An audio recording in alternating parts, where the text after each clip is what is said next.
नमस्कार, मैं हूं विवेक श्रीवास्तव। आप देख रहे हैं एबीपी रिपोर्टर। अगले 1 घंटे तक मैं आपको ताजी खबरें और उससे जुड़ी अपडेट बताता रहूंगा। नमस्कार, मैं हूं अवधेश और इस बीच एक बड़ी खबर आ रही है, उसका रुख कर लेते हैं। बीजेपी संसदीय दल की बैठक में प्रधानमंत्री नरेंद्र मोदी ने कहा है कि 3 राज्यों में जीत पूरी टीम की जीत है। उन्होंने कहा कि सभी की जय जयकार होनी चाहिए, योजनाओं को जन जन तक पहुंचाना है। और उन्होंने ये भी कहा, युवा, महिला, गरीब, किसान हमारी जाति है। तो जातियों की जो राजनीति चल रही है, एक बार फिर से उन्होंने जाति को लेकर ये टिप्पणी की है। भारतीय जनता पार्टी के संसदीय दल बैठक समापन हुआ है। उसमें जैसे शुरुआत में माननीय प्रधानमंत्री जी ने जो साइक्लोन के कारण जिसको कठिनाई हुआ है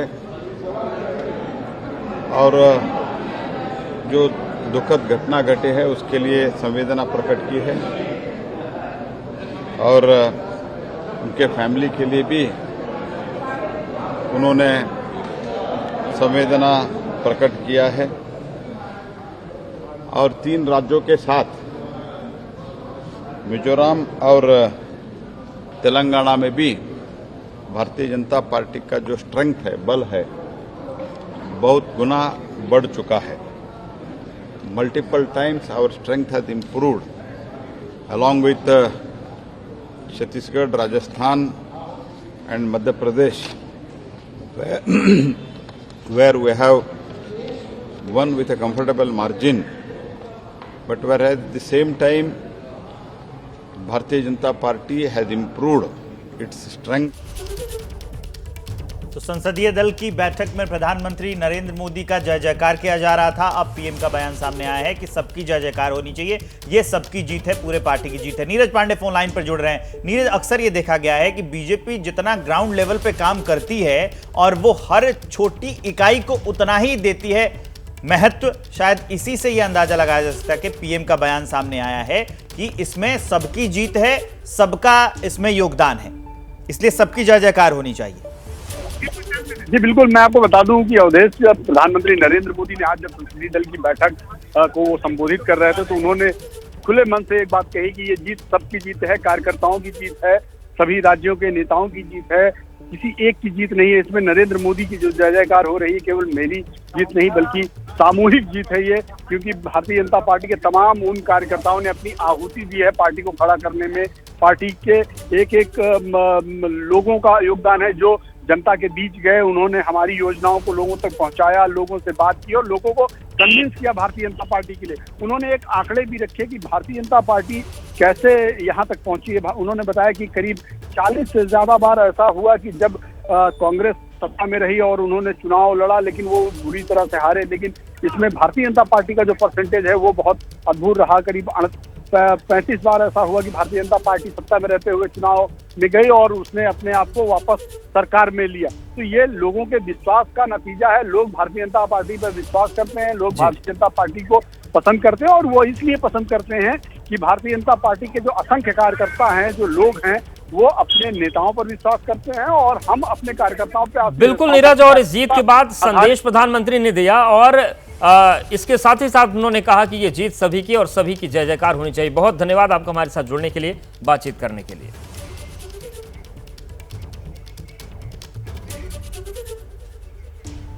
तो ये हम आपको तस्वीरें दिखा रहे हैं, ये उस वक्त की तस्वीरें हैं जब प्रधानमंत्री नरेंद्र मोदी की गारंटी के नारे भी लगे हैं। हमारे साथ मौजूद है सुनीता दुग्गल जी। सुनीता जी, प्रधानमंत्री का अभिवादन और नारे भी लगे हैं। जी बिल्कुल, इसमें कहीं कोई दो राय नहीं।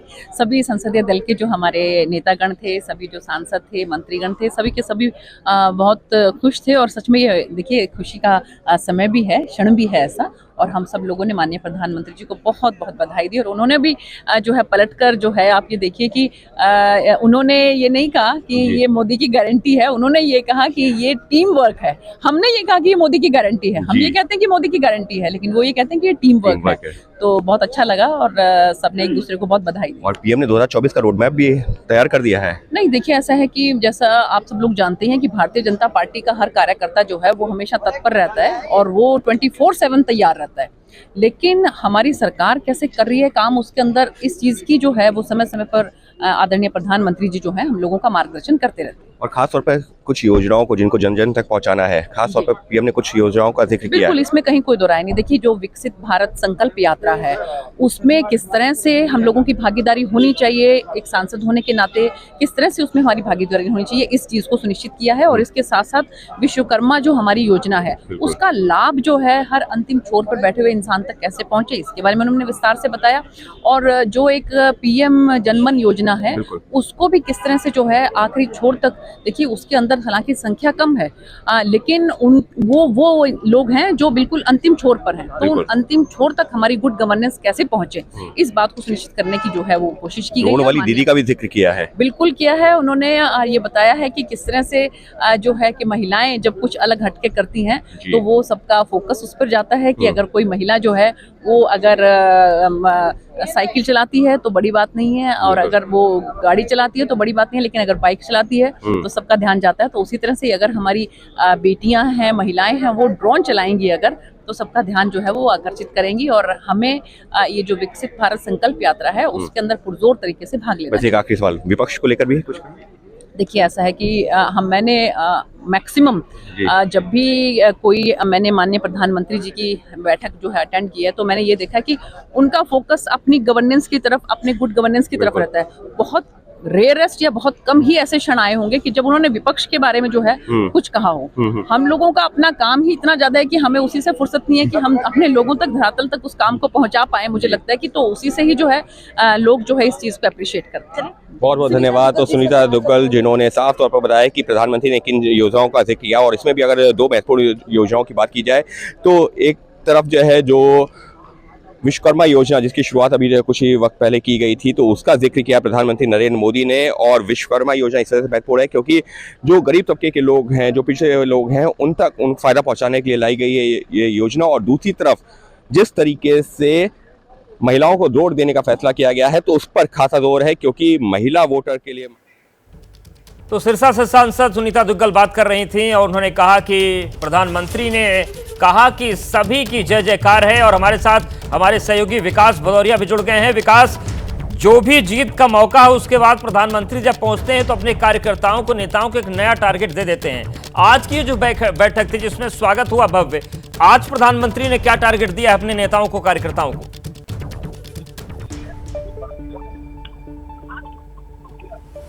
विकास, सुन पा रहे हैं क्या आप? तो विकास भदौरिया का रुख करेंगे। देखिए, तस्वीर आपको दिखा रहे हैं संसदीय दल की जो बैठक है वहां पर जब प्रधानमंत्री पहुंचे तो उनका तालियों की गड़गड़ाहट के साथ स्वागत हुआ। और यहां पर प्रधानमंत्री ने अपने भाषण में कहा कि ये जय जयकार मोदी की नहीं बल्कि हर कार्यकर्ता की है, क्योंकि हर कार्यकर्ता की मेहनत ही जीत दिलाती है। इसके साथ ही साथ जातीय राजनीति जो आज के दौर में चल रही है उसको एक बार फिर से प्रधानमंत्री ने अपने भाषण में शामिल किया। उन्होंने कहा, हमारे लिए युवा, महिला और गरीब ही जाति है। विकास भदौरिया हमारे साथ जुड़ गए हैं फोन लाइन पर। विकास, पीएम ने जीत का श्रेय हर कार्यकर्ता को दिया है। इससे पता चलता है कि बीजेपी हमेशा हर उस छोटी इकाई को देती है चुनाव में महत्व, जो चुनाव का इनका संगठन जो तैयार होता है और ग्राउंड लेवल पे काम किया जाता है।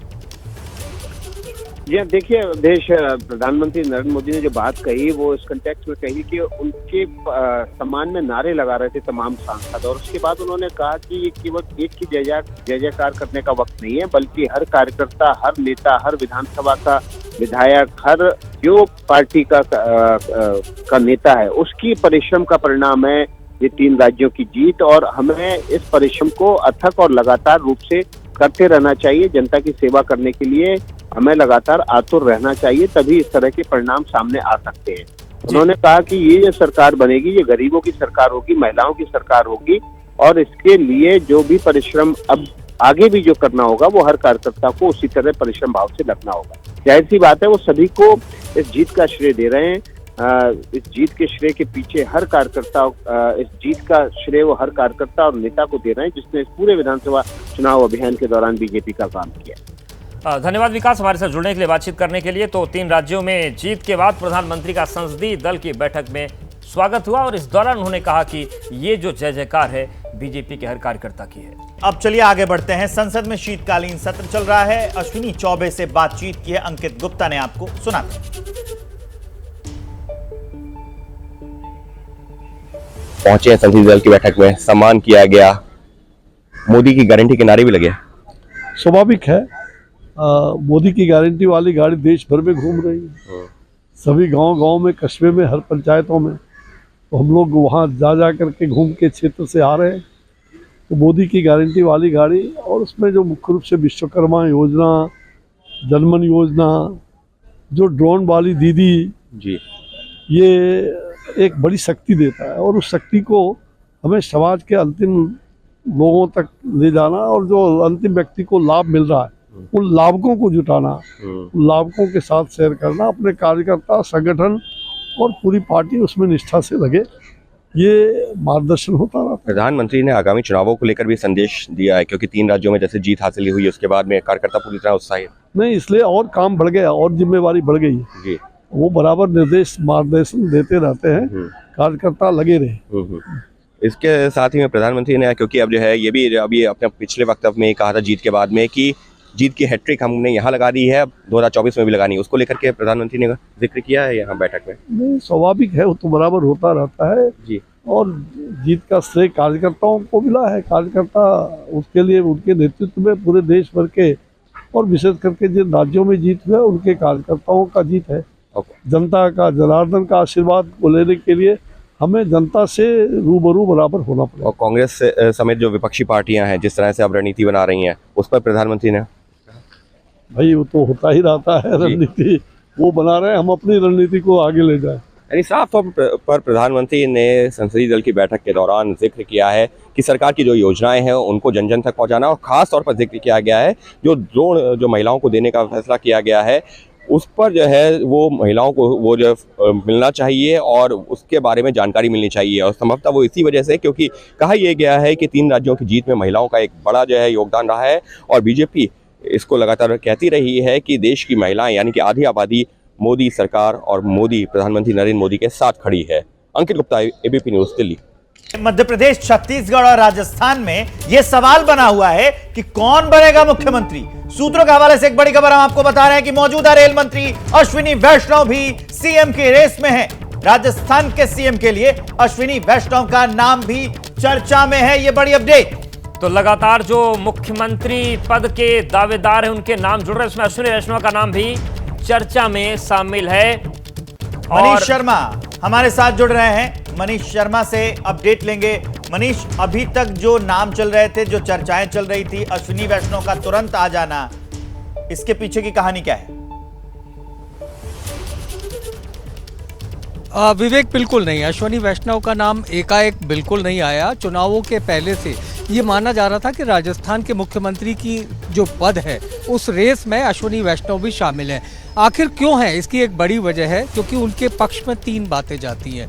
पहली बात तो वो राजस्थान में ओबीसी वर्ग से ताल्लुक़ रखते हैं। दूसरी चीज़ ब्यूरोक्रेट और टेक्नोक्रेट है, और राजस्थान की अगर फाइनेंशियल पोजीशन की बात की जाए तो लगभग 5.5 लाख करोड़ का कर्ज है, और राजस्थान के प्रति व्यक्ति पर लगभग 70,000 रुपये का कर्जा, 70,000 रुपये का एक तरीके से ऋण राजस्थान के प्रति व्यक्ति पर है।